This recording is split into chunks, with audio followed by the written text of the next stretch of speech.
Assassin's Creed United is a game that ended an era in its series, an era of parkour since after it we got Syndicate with a grappling hook and the start of the RPG era with Origins. Unity was unfortunately released in a terrible state that became a meme and wasn't liked for its parkour. Now, it's been a decade since the game came out and I did miss some proper parkour whilst playing Odyssey, so I decided to replay the last game that had it, the last game that was focused on it. With that being said, let's get into the video and see how the game holds up and if it's even worth to replay it or give it a fair chance after that bad launch. Now, before I get to the story of the game and what things make it good or bad, let me tell you how the French fucks managed to fuck it up before even properly playing it. Assassin's Creed Unity is quite of an old title. It is understandable that it won't look like modern games or lack in certain areas, but it is also important to preserve old games and make them playable on modern systems. That's why we have services such as GOG that let us experience old games on modern hardware without any issues. See, as far as I know, the game was launched in a shit state with a shit optimization. But it's been a decade and the computers have improved. So no matter the title, my modern LGBT light fueled gaming machine should be able to handle anything from that period of a time. And it does handle the game well. Problem is, Ubisoft made the game so well that the more frames you get, the worse the game looks. I have replayed other older AC games and they had similar issues. You always had to find ways to play them properly on modern hardware, whether through deleting files or in case of Unity, limiting the frames. The game needs to run in 60 to 100 FPS to run normally without any graphical issues. If you have more than that, then well, too bad, you get fucked up LOD that doesn't load textures normally or make them grainy. But do not fear, my dear viewer, it's not a bug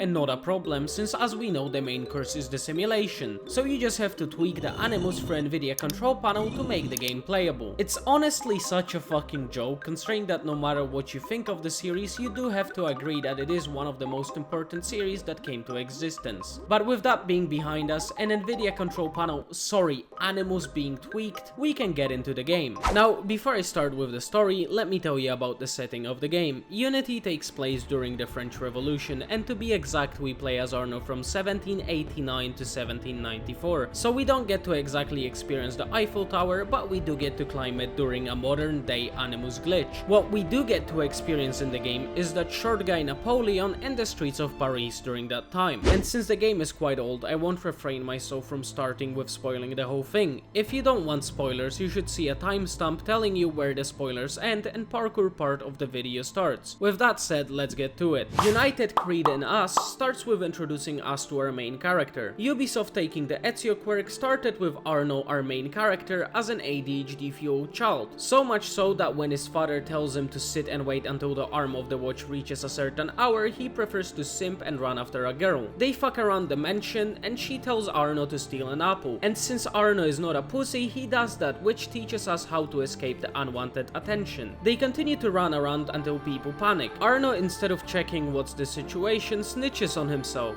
It was my fault. I'm the one who took the apple.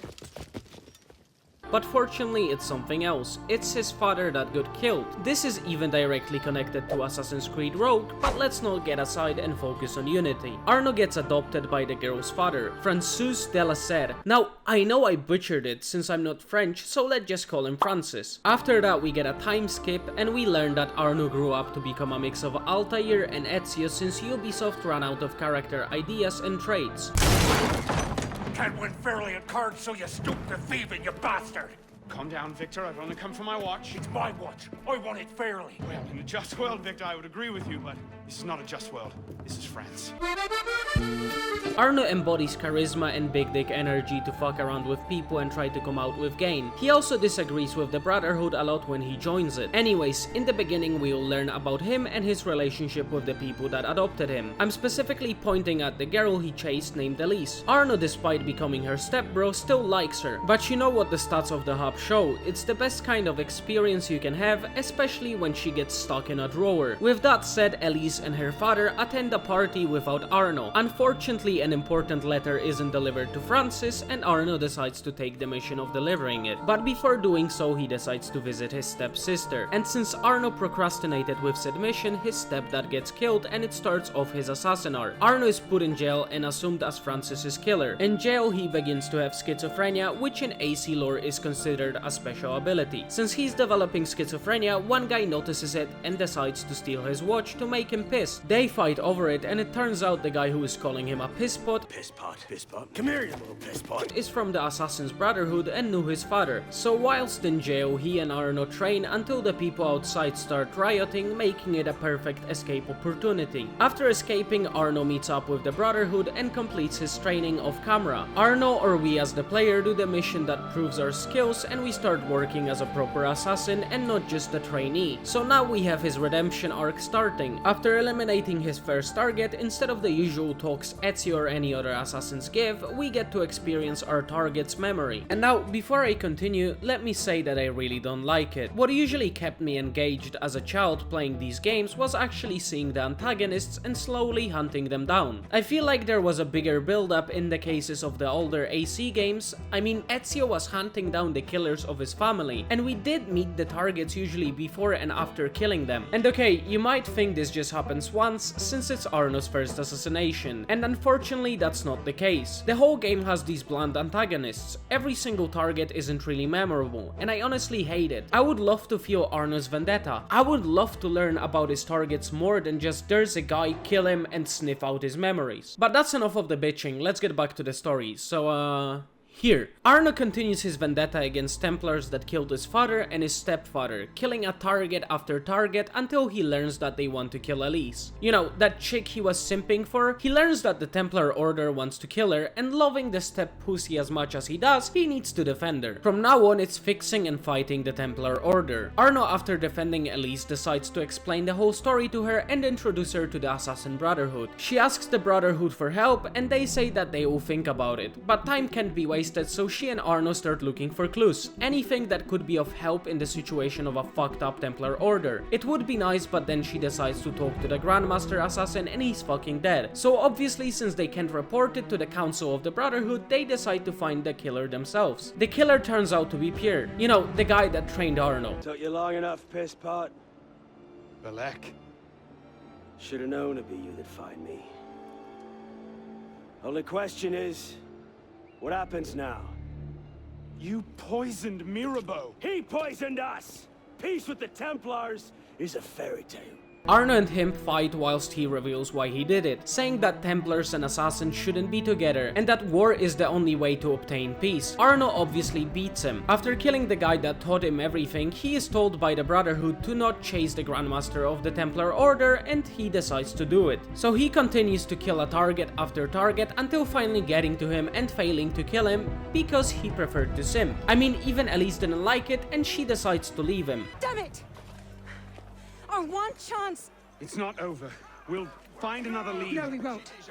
You think you'll be so careless now, knowing how close at heel we are? You were given a golden opportunity to end his life, and you refused to take it. To save your life? It isn't yours to save. What are you saying? I'm willing to risk everything to put Jamal down. If you don't have the stomach for revenge, then I don't need your help. And since the Brotherhood didn't want him to continue the investigation, they also kick him out. But do not worry, our boy Arno decides to do something better than chasing women and killing Templars. He decides to drink alcohol.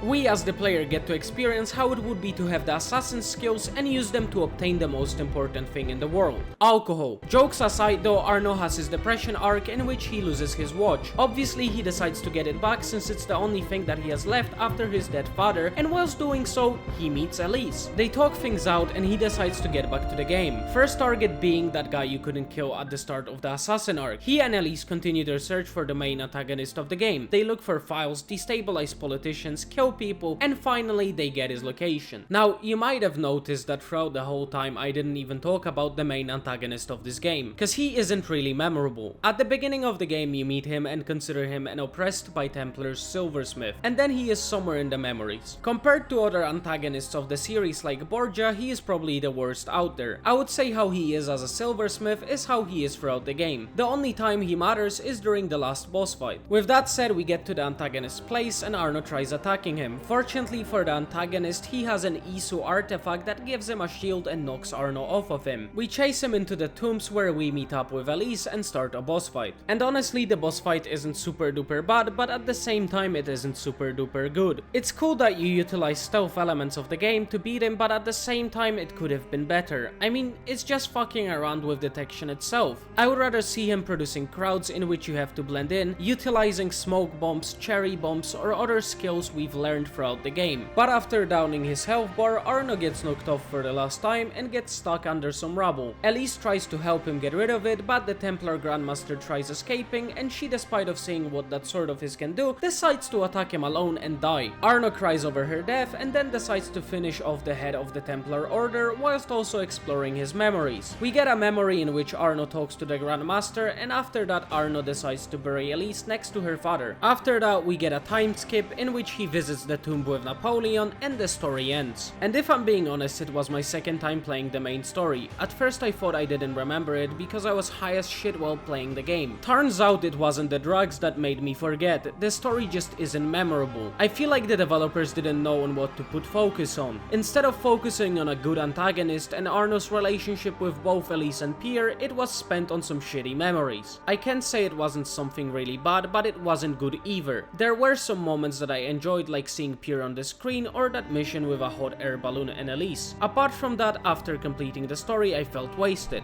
It wasn't a feeling of completing a good story, nor it wasn't the feeling I had after finishing Red Dead Redemption. The story is something that is just there. Nothing bad, nothing good, just mediocrity. But let's get to something that makes this game actually pretty good, which is the parkour. The staple of IC games is of course their traversal. Running around the buildings and climbing landmarks is the most important part of these games, and honestly Unity in my opinion nails it. I wouldn't call Unity's system perfect, but it is good despite of its junkiness. It is different than the other AC games and it lacks few features like side ejects or those corner cuts, but it does have amazing animations that can be utilized well when you master the mechanic. Arno's animations are really expressive and add plenty to the experience. If Ubisoft would have added things from older games and developed a hook that you can use in between buildings, it would have been perfect. It's a shame that the later games abandoned parkour for a grappling hook or for the focus on RPG mechanics. The parkour in this game, due to its animation and environment made for free running, is amazing. It's so sad to see such a nice blueprint go to waste just because Ubisoft decided to turn the series into an RPG game. But let's focus on things that you can do on the streets of Paris. When it comes to side activities, the game suffers from the thing I call Ubisoftism. Ubisoft games, apart from towers that need to be climbed, suffer from placing too much markers on the map.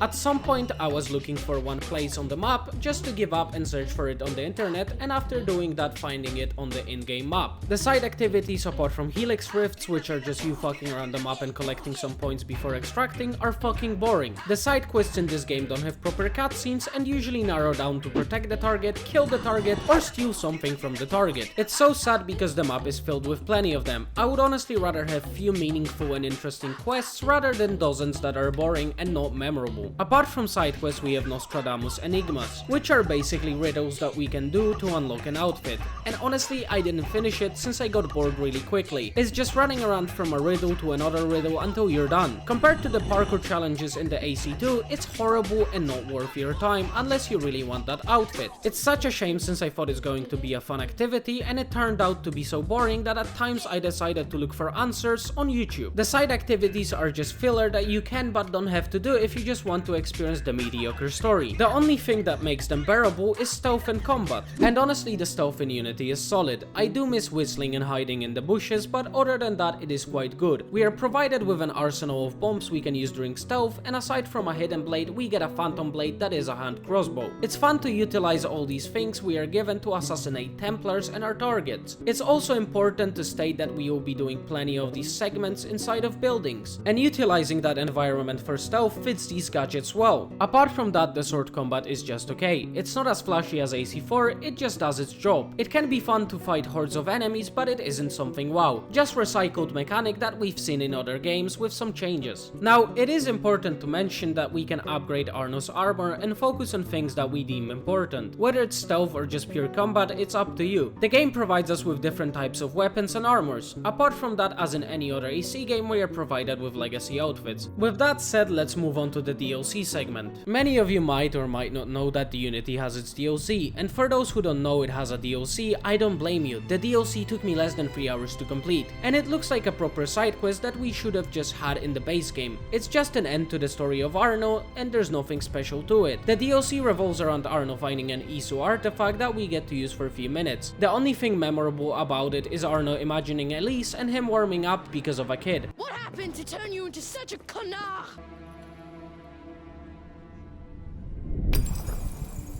You all right, monsieur? Too much of the king's champagne?